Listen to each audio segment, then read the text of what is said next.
আসসালামু আলাইকুম। স্বাগতম মুসলিম মেডিকেল হলের ১০০টি গুরুত্বপূর্ণ ওষুধের সিরিজ। আজ আমাদের পর্ব ১০। আজকে জানবো খুব পরিচিত একটি ওষুধ ফ্লামিড ৫০০ সম্পর্কে। এটি কি কাজ করে, কি কাজে লাগে, কোন কোন সমস্যায় ব্যবহার করা হয়, কিভাবে খেতে হয়, পার্শ্ব প্রতিক্রিয়া কি এবং কোন ভুলটি একদম করা যাবে না, সবকিছু সহজ ভাষায় জানবো। চলুন শুরু করি। ফ্লামিড ৫০০ কি? ফ্লামিড ৫০০ ট্যাবলেটে রয়েছে মেট্রোনিডাজোল ৫০০ এমজি। এটি এমন একটি ওষুধ যা কিছু নির্দিষ্ট ব্যাকটেরিয়া এবং পরজীবী জীবাণুর বিরুদ্ধে কাজ করে। তবে মনে রাখবেন, সব ধরনের ইনফেকশনের জন্য ফ্লামিড ৫০০ কাজ করে না। তাই শুধু পেট খারাপ বা পেট ব্যথা হলেই নিজের ইচ্ছায় এই ওষুধ খাওয়া উচিত নয়। কোন কোন সমস্যায় ব্যবহার করা হয়? ফ্লামিড ৫০০ বিভিন্ন ধরনের সংক্রমণের চিকিৎসায় ব্যবহার করা হয়। আমাশয় বা এমিওবিয়াসিস, এমিওবিয়া নামের পরজীবীর কারণে যে সংক্রমণ হয় তার চিকিৎসায় মেট্রোনিডাজোল ব্যবহার করা হয়। জার্ডিয়াসিস, জার্ডিয়া নামের পরজীবীর কারণে হওয়া সংক্রমণের চিকিৎসাতেও এটি ব্যবহার করা হয়। কিছু বিশেষ ব্যাকটেরিয়াল ইনফেকশন, শরীরের কিছু নির্দিষ্ট জায়গায় অক্সিজেন ছাড়া বেঁচে থাকতে পারে এমন ব্যাকটেরিয়া বা অ্যানাইরোবিক ব্যাকটেরিয়া এর কারণে ইনফেকশন হলে মেট্রোনিডাজোল ব্যবহার করা হয়ে থাকে। যেমন কিছু পেটের ভিতরের ইনফেকশন, দাঁতের ইনফেকশন বা অন্যান্য গুরুতর সংক্রমণ। দাঁতের কিছু ইনফেকশন, কিছু নির্দিষ্ট দাঁতের ইনফেকশন এবং মাড়ির সংক্রমণের ক্ষেত্রেও চিকিৎসক মেট্রোনিডাজোল দিতে পারেন। কিছু যৌনাঙ্গের সংক্রমণ, ব্যাকটেরিয়াল ভ্যাজাইনাসিস এবং ট্রাইকোমোনিয়াসিস এর মতো কিছু সংক্রমণের চিকিৎসাতেও এটি ব্যবহার হয়। এস পাইলোরি, পাকস্থলীর এই পাইলোরি সংক্রমণের কিছু চিকিৎসা পদ্ধতিতে মেট্রোনিডাজোল থাকতে পারে। তবে এখানে একটা বিষয় খুব গুরুত্বপূর্ণ। এই পাইলোরি এর জন্য শুধু ফ্লামিড ৫০০ খেলেই চিকিৎসা সম্পূর্ণ হয় না। সাধারণত একাধিক ওষুধের সমন্বিত চিকিৎসা প্রয়োজন হয়। কতটুকু খেতে হয়? এখানে অনেক মানুষ ভুল করেন। ফ্লামিড ৫০০ এর একটি নির্দিষ্ট ডোজ সবার জন্য নয়। কারণ কোন রোগের জন্য ওষুধটি দেওয়া হচ্ছে, রোগীর বয়স, শারীরিক অবস্থা এবং সংক্রমণের ধরন এসবের উপর ডোজ নির্ভর করে।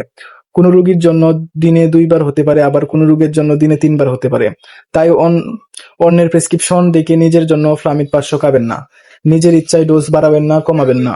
চিকিৎসক যেভাবে বলছেন সেভাবেই ব্যবহার করুন। শিশুদের ক্ষেত্রে ডোজ আর বেশি সতর্কতার সঙ্গে নির্ধারণ করতে হবে।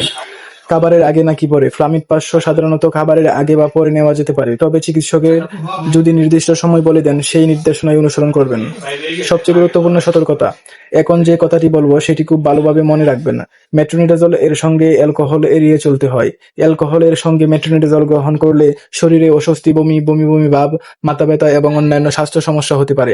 তাই ফ্লামিড ৫০০ ব্যবহার করার সময় অ্যালকোহল থেকে দূরে থাকুন এবং চিকিৎসা শেষ করার পরও কিছু সময় অ্যালকোহল এড়িয়ে চলার পরামর্শ দেওয়া হয়। কারা চিকিৎসককে আগে জানাবেন? আপনার যদি লিভারের সমস্যা থাকে, রক্তের কোনো সমস্যা থাকে, খিঁচুনির ইতিহাস থাকে, স্নায়ুর কোনো সমস্যা থাকে অথবা অন্য কোনো নিয়মিত ওষুধ চলতে থাকে, তাহলে ফ্লামিড ৫০০ নেওয়ার আগে চিকিৎসককে অবশ্যই জানাবেন।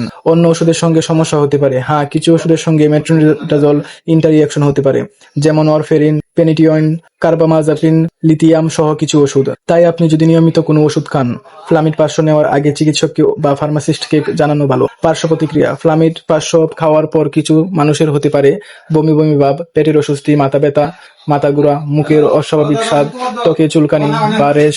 বেশিরভাগ ক্ষেত্রে সমস্যা গুরুতর হয় না, তবে ওষুধ চলাকালীন হাত পায়ে অস্বাভাবিক ঝিনঝিন, অসাড়তা বা দুর্বলতার মতো সমস্যা হলে চিকিৎসকের সঙ্গে যোগাযোগ করা উচিত। গর্ভাবস্থা ও বুকের দুধ, গর্ভাবস্থায় ফ্লামিড ৫০০ নিজের ইচ্ছায় ব্যবহার করা উচিত। বিশেষ করে গর্ভাবস্থার শুরুতে ওষুধ ব্যবহারের সিদ্ধান্ত চিকিৎসক নেবেন। বুকের দুধ খাওয়ানোর সময়ও চিকিৎসকের পরামর্শ নেওয়া উচিত। খুব সহজে মনে রাখুন আজকের ভিডিও থেকে মাত্র ৫টি কথা মনে রাখুন। ১. ফ্লামিড ৫০০ সমান মেট্রোনিডাজোল ৫০০ এমজি। ২. কিছু নির্দিষ্ট ব্যাকটেরিয়া ও পরজীবীর সংক্রমণে এটি ব্যবহার করা হয়। ৩. সব ধরনের পেটের সমস্যা বা ইনফেকশনে এটি কাজ করে না। ৪. ডোজ রোগভেদে আলাদা, নিজে থেকে ডোজ ঠিক করবেন না।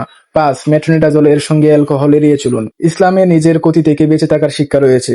ওষুধের ক্ষেত্রেও আমাদের দায়িত্বশীল হতে হবে। অন্যের ওষুধ দেখে নিজের জন্য ওষুধ শুরু নয়। সঠিক রোগ নির্ণয় এবং সঠিক পরামর্শ অনুযায়ী চিকিৎসা নিতে হবে। এটাই সচেতনতার অংশ। আলহামদুলিল্লাহ, আজকের পর্ব ১০ এখানেই শেষ। আজ আমরা সহজ ভাষায় জানলাম ফ্লামিড ৫০০ সম্পর্কে গুরুত্বপূর্ণ তথ্য। কিন্তু আমাদের ১০০ ওষুধের সিরিজ এখানেই শেষ নয়। পরের এপিসোডে আসছে পেন্টোনিক্স 20। পেন্টোনিক্স কি, এটি কি কাজে ব্যবহার করা হয়, কিভাবে কাজ করে এবং এটি নিয়ে মানুষের কোন ভুল ধারণাগুলো রয়েছে, এইসব গুরুত্বপূর্ণ বিষয় নিয়ে কথা বলবো পরবর্তী ভিডিওতে। তাই মুসলিম মেডিকেল হল সাবস্ক্রাইব করে পাশে থাকুন যাতে এপিসোড ১১ মিস না করেন। আল্লাহ হাফেজ সকলকে।